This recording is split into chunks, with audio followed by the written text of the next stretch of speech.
आपको बताएंगे Pakistan stock exchange का अहवाल, जहां पर सरमायाकार सरगर्म है और मार्केट में तेजी का रुझान देखने में आया है। कारोबार के दौरान 100 इंडेक्स में तकरीबन 900 पॉइंट्स का इजाफा हुआ। पाकिस्तान स्टॉक एक्सचेंज का 100 इंडेक्स 53,000 की सतह अबूर कर गया है। पाकिस्तान स्टॉक एक्सचेंज में सरमायाकार हैं सरगर्म, मार्केट में तेजी देखने में आ रही है।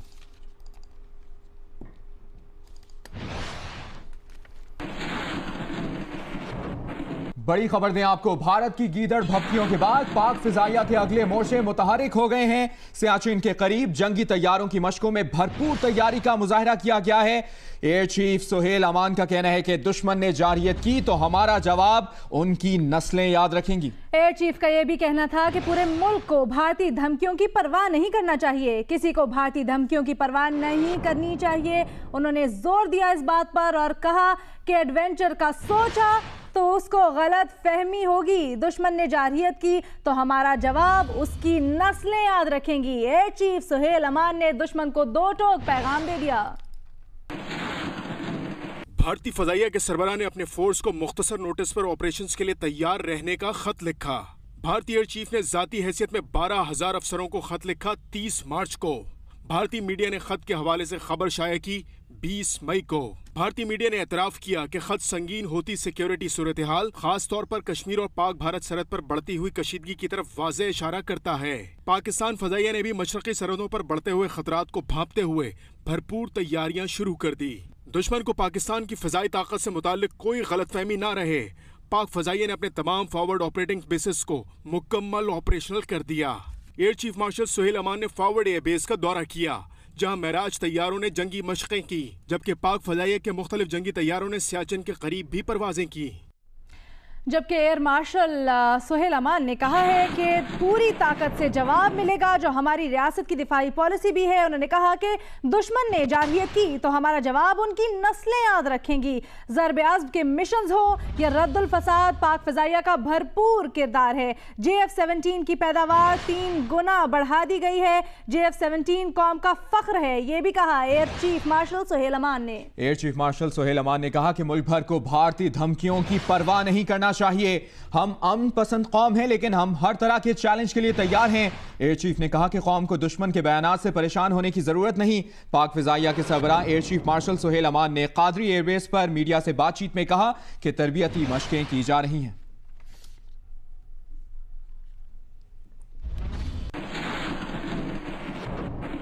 एक और अहम खबर दें आपको, भारतीय शहरी उज़्मा को भारत जाने की इजाजत मिल गई है। इस्लामाबाद हाईकोर्ट ने उज़्मा का असल इमिग्रेशन फॉर्म उज़्मा के हवाले कर दिया है। उज़्मा कमरा अदालत में लड़खड़ाकर गिर पड़ी। डिस्पेंसरी से डॉक्टर्स को तिब्बी इमदाद के लिए तलब कर लिया गया।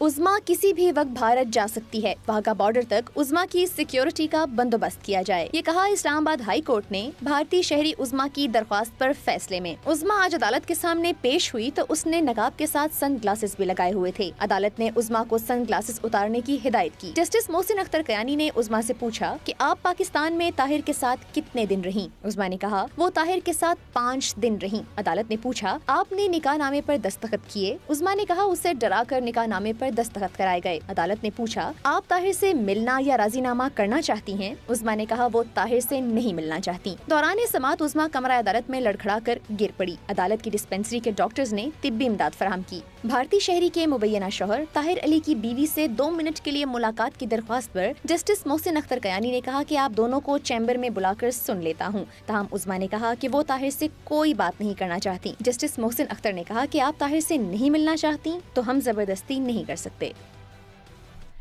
रुख करते हैं कराची का, जहां पर बिजली का बहरान बरकरार है। फॉल्ट और मरम्मत के नाम पर बिजली की लोड शेडिंग का वार और अवाम परेशान है। NTTC सर्किट पोल का मरम्मती काम मुकम्मल ना हो सका। 500 किलोवाट के सर्किट पोल में खराबी से शहर का 30% हिस्सा मुतासिर हुआ है। गुलिस्तान जौहर ब्लॉक 2 में 6 घंटे से बिजली की फराहमी मुअत्तल है। Malir, model colony, old city area, north Karachi, FB area के बाज़ इलाकों में गैर एलानी लोड शेडिंग जारी है।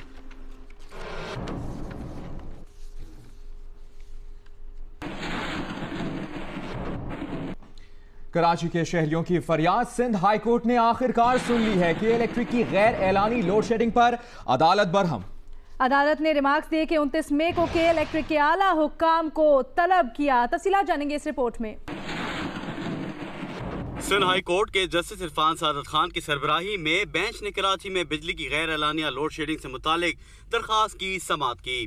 दरख्वास्त गुजार के वकील फैसल सिद्दीकी ने बताया कि शहर में लोड शेडिंग बढ़ गई है और शहरियों को शदीद परेशानी का सामना है। दरख्वास्त में मजीद कहा गया कि नेपरा ने के इलेक्ट्रिक को गैर एलानिया लोड शेडिंग से रोका था। अदालत ने के इलेक्ट्रिक की गैर एलानिया लोड शेडिंग पर इजहार बरहमी करते हुए 29 मई को के इलेक्ट्रिक के आला हुकाम को तलब कर लिया। अदालत ने इस्तफसार किया कि बताया जाए कि के इलेक्ट्रिक लोड शेडिंग की रोकथाम के लिए क्या इकदाम कर रही है। जस्टिस इरफान सादत खान ने कहा कि 2015 में सैकड़ों शहरी बिजली की लोड शेडिंग से जाबाग हुए। क्या अब भी के इलेक्ट्रिक लोगों के मरने का इंतजार कर रहा है? के इलेक्ट्रिक के वकील ने अदालत को बताया कि लोड शेडिंग जाम शोरों में पोल गिरने और गैस की कमी की वजह से हो रही है। सिंध हुकूमत भी गैस की लोड शेडिंग के खिलाफ एहतजाज कर रही है। के इलेक्ट्रिक को इस वक्त 600 से जायद मेगावाट बिजली की कमी का सामना है। अदालत ने के इलेक्ट्रिक हुकाम से जवाब तलब करते हुए समाअत 29 मई तक मुलतवी कर दी। और आपको बताएं कि नून लीग के दानियाल अजीज ने चेयरमैन पीटीआई पर तनकीद करते हुए कहा कि इमरान खान हमेशा कहते रहते हैं एहतसाब के लिए तैयार हूं। इमरान खान कहते हैं 1-1 रुपए का हिसाब है, अब उनके झूठ पकड़े जा रहे हैं। दानियाल अजीज इमरान खान के खिलाफ केस की समाअत से पहले गुफ्तगू कर रहे थे। जब हमने उनको चैलेंज किया इस बात पे और वो सारे बनी गला की ट्रांजैक्शन को खोला जिसमें बार बार मुख्तलिफ चैनलों के ऊपर उन्होंने झूठ बोला, तो उन्होंने आज मनी ट्रेल क्या जमा करवाई है? वो ये मनी ट्रेल है। इस ईमेल को ये मनी ट्रेल कह रहे हैं और ये ईमेल की रिप्रोडक्शन भी नहीं है और इसमें कोई अजीबो गरीब किस्म के शख्स की यहाँ पर नाम है एशली का और दस्तखत किसी और के। ये जो पकौड़ा वाले कागज हैं ये उससे भी क्या गुजरा है, ये अखबारों के तराशों से भी क्या गुजरा है। ये इमरान खान की असलियत है। और आज हम सुप्रीम कोर्ट के अंदर जाएंगे और उस टपनी वकील को सुनेंगे कि वो इस चीज को कैसे जस्टिफाई करता है। जबकि पीटीआई के रहनुमा नईमुल हक ने रहनुमा नून लीग को जवाब दिया है और कहा है कि दानियाल अजीज नून लीग का टिकट मिलने का हक अदा कर रहे हैं। पीटीआई के तर्जुमान का कहना था इल्जाम आयद करते हुए कि डॉन लीग्स की इब्तिदा नवाज शरीफ से हुई थी। सुप्रीम कोर्ट में कल हमने वाज़ेह तौर पे कह दिया है कि वो मुकम्मल तौर पे हमारे मामलात की छानबीन कर सकते हैं। हमने उनको कह दिया है, मगर आज गलत खबरें लगी हुई हैं अखबारों में कि जी सुप्रीम कोर्ट ने पूछा। जब पूछा हमने कहा कि हमारे तमाम अकाउंट्स जो हैं वो सुप्रीम कोर्ट किसी को भी नॉमिनेट करे, हम खोलने के लिए तैयार हैं। फॉरेन अकाउंट जो भी है सर, हमें कुछ नहीं छुपाना। शहबाज शरीफ और हमजा शरीफ ने इमरान खान को लीगल नोटिस दे दिए हैं कि जी 15 दिन के अंदर अंदर माफ़ी मांगे जो आपने इल्ज़ामात लगाए हैं, वरना हम आप पर केस करेंगे। मरियम ने भी मुझे ये 3 महीने पहले नोटिस दिया था। हम शहबाज शरीफ और हमजा शरीफ को मैं मुतनब्बे करता हूँ, इमरान खान ने अपने वकील बाबा रवान को हिदायत कर दी है कि वो इनका मुंह तोड़ जवाब दें और अगर ये इन्होंने अदालत में जाने की कोशिश की तो ये खुद नंगे हो जाएंगे। इनका 8 साल दौर जो है करप्शन के तमाम वाक़यात जो हैं वो हम सामने लेकर आएंगे।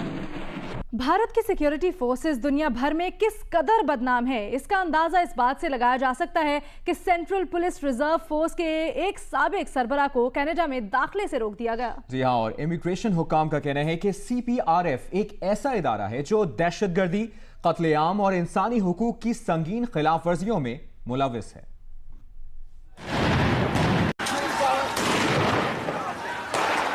मकबूजा कश्मीर में मजालिम की जिम्मेदार भारत की सेंट्रल पुलिस रिजर्व फोर्स है। ये इदारा कश्मीरियों के खिलाफ दहशतगर्दी, कत्लेआम और इंसानी हुकूक की संगीन खिलाफ वर्जियों में मुलविस है। कनाडा ने कश्मीरियों पर ढाए गए मजालिम के बायस सेंट्रल पुलिस रिजर्व फोर्स के साबिक सरबरा इंस्पेक्टर जनरल तेजेंद्र सिंह ढिल्लों को अपनी सरजमीन में दाखिले से रोक दिया। इमिग्रेशन हुकाम का कहना था कि कनाडा ऐसे इदारे के फर्द को मुल्क में दाखिले की इजाज़त नहीं दे सकता जो इंसानियत के खिलाफ जराइम में मुलविस हो। तेजेंद्र सिंह ढिल्लों को उनकी अहलिया के साथ वैनकूवर एयरपोर्ट पर रोका गया, जहाँ उनसे 7 घंटे तक तफ्तीश की गई। भारतीय अखबार के मुताबिक तफ्तीश के बाद उन्हें बताया कि उनका दाखिला नाकाबिले कबूल है। उन्हें एक दस्तावेज भी दी गई जिस पर तहरीर था कि वो ऐसे इदारे के सीनियर अफसर थे जो दहशतगर्दी में मुलविस रही, मुनज़्ज़म और बड़े पैमाने पर इंसानी हुकूक की खिलाफ वर्जियाँ की या कत्ले आम भी किया।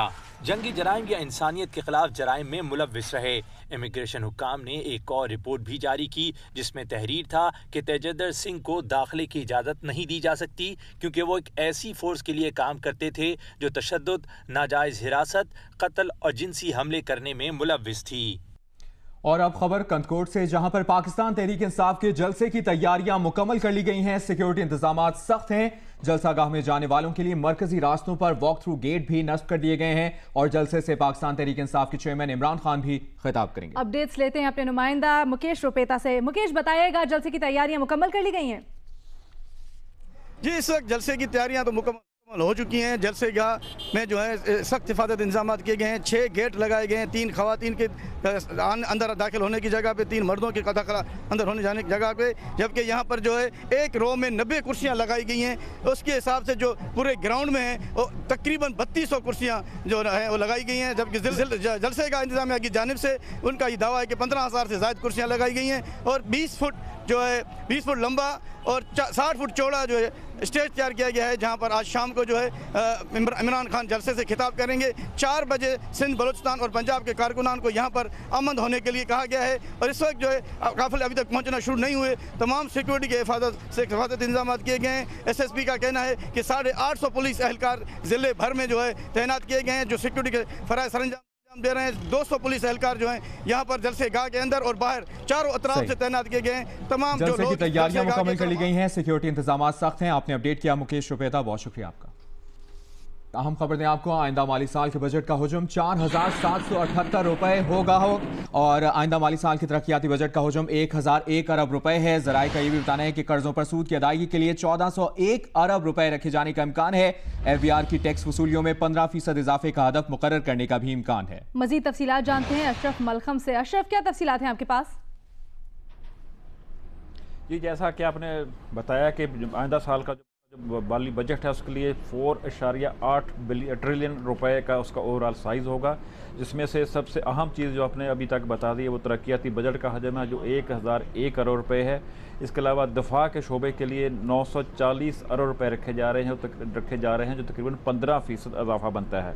अहम चीज़ें जो इस बजट की हैं जिसमें आइंदा माली साल के लिए ग्रोथ जो तरक्की की शरह की है वो 6.6% रखी जा रही है। उसके साथ साथ जो इन्फ्लेशन या अफरात ज़र की शरह है उसका भी जो तखमीना है अब तक 6% ही लगाया जा रहा है। अहम चीज़ फिस्कल डेफिसिट होगी जो अगले साल में जिसको हुकूमत बार बार कम करने की कोशिश कर रही है, लेकिन उसका अंदाज तखमीना भी 4.1 से 4.2% रखा जा रहा है। इसके अलावा अहम चीज़ जो होगी रेवेन्यू कलेक्शन का एक बड़ा हदफ होता है जो हुकूमत ने इस साल जिसमें 15% इजाफा रखा तजवीज़ किया जा रहा है। अभी तक FBR का कहना है कि हमें 3,900 अरब रुपए से बहुत बड़ा अगर दे दिया जाए तखमीना बहुत बड़ा हदफ होगा, जाके वजारत ख़जाना इसको 4,000 अरब तक ले जाना चाहती है, लेकिन हमारी इत्तला है कि 3,900 अरब ही इसको मुख्तस किया जाएगा क्योंकि पिछले साल का ज़राए का कहना है कि आइंदा माली साल के बजट का हुजूम 4,778 अरब रुपए होगा। आपने अपडेट किया अशरफ मलखम, बहुत शुक्रिया आपका। राह रास्त इस्लामाबाद, जहां पर मुस्लिम लीग नून के रहनुमा तलाल चौधरी इस वक्त मीडिया से गुफ्तगू कर रहे हैं। वो इमरान खान जो अपने आप को कहता है कि वो बड़ा नेक और साले है। खान साहब, हमने मनी ट्रेल मांगी थी और आपने ये झूठ की ट्रेल जमा करवा दी। मनी ट्रेल चाहिए, झूठ की ट्रेल नहीं चाहिए। आपसे कहा था बैंक स्टेटमेंट चाहिए। कहाँ है बनी गाला का वो हिसाब जिसमें आपने बताया हो कि आपका अकाउंट जमाइमा खान का अकाउंट? इस मनी ट्रेल में ना जमाइमा खान का अकाउंट है ना खान साहब आपका अकाउंट है। आपने तो एक नई कहानी बता दी कि मैंने उधार मांगे पैसे जमाइमा खान से, उसको उसने दिए राशिद खान को, राशिद खान ने दिए सबा खान को, सबा खान ने दिए इमरान खान को, इमरान खान ने फिर दिए राशिद खान को, राशिद खान ने वो अमेरिका भेजे, वहाँ फिर जमाइमा गई, फिर वो जमाइमा का कोई अकाउंट नहीं और वो पैसे उसको चले गए। खान साहब, ये कभी एक कभी दो कभी तीसरा कितने झूठ बोलेंगे? जमाइमा खान का ना अकाउंट है ना इमरान खान आपका अकाउंट है। और लंदन में हमें बताएं खान साहब, ये पैसे कैसे शिफ्ट हुए? वहाँ हमने ब्लैक कैब तो सुनी थी, ये डोंकी कैब नहीं सुनी थी। कौन सी गधा सर्विस थी जिस पे लाखों पाउंड आपने जुमैमा खान के घर पहुंचाए हैं, क्योंकि इसमें ना जुमैमा खान का अकाउंट है, ना इसमें इमरान खान तुम्हारा अकाउंट है। वो पैसे जो फ्लैट बेचकर तुमने उसको दिए, उसका कोई सबूत नहीं है। और आप बार बार ऑफशोर कंपनियों को कहते थे कि ये तो टैक्स बचाने के लिए होती है, ये हराम है। आपकी टैक्स कंपनियां हलाल, किसी और की हराम। और आपने पूरा अपने जवाब में एक सफ़ा लिखा है कि ऑफशोर कंपनियां बनाने के फ़ायदे क्या हैं। जर्सी में कंपनी बनाने के क्या फ़ायदे हैं? क्या खूबसूरत लिखते हैं कि जर्सी में टैक्स नहीं लगता, वहाँ लोग बड़े पढ़े लिखे हैं, वहाँ कंपनी के लिए साल बाद उसकी कोई स्टेटमेंट अकाउंट नहीं देना पड़ता।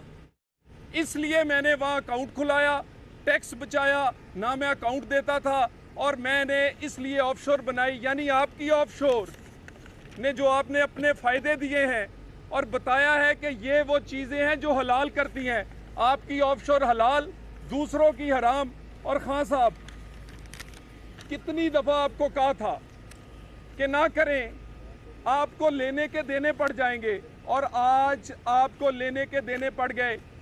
पहले बनी गाला का इंक्रोचमेंट के हवाले से आप आए तो पता चला आपका घर ही गैर कानूनी है, फिर आप ऑफशोर के बारे में आए, फिर आप वो अपना जवाब ना दे सके, फिर आपने कहा मनी ट्रेल चाहिए। शरीफ फैमिली ने तो दी, आपकी मनी ट्रेल कहाँ है? और बड़ा शोर मचाया गया और बड़ा हमने बर्दाश्त किया। जब कतरी खाता आया तो आपने बड़ा शोर मचाया। खान साहब, ये किसका खाता है? ये कौन है? ये आपका मामा है, चाचा है, खालू है, नाना है? ये कौन है? राशिद अली खान। यानी अरबी खत हराम और अजमी खत हलाल। वाह खान साहब, यानी अरबी खत पे आपको इतराज़ है और अजमी जो है वो पेंट को टाई लगा के लाखों। मुस्लिम लीग नून के तलाल चौधरी मीडिया से गुफ्तगू कर रहे हैं। उन्होंने कहा मनी ट्रेल चाहिए, झूठ की ट्रेल नहीं।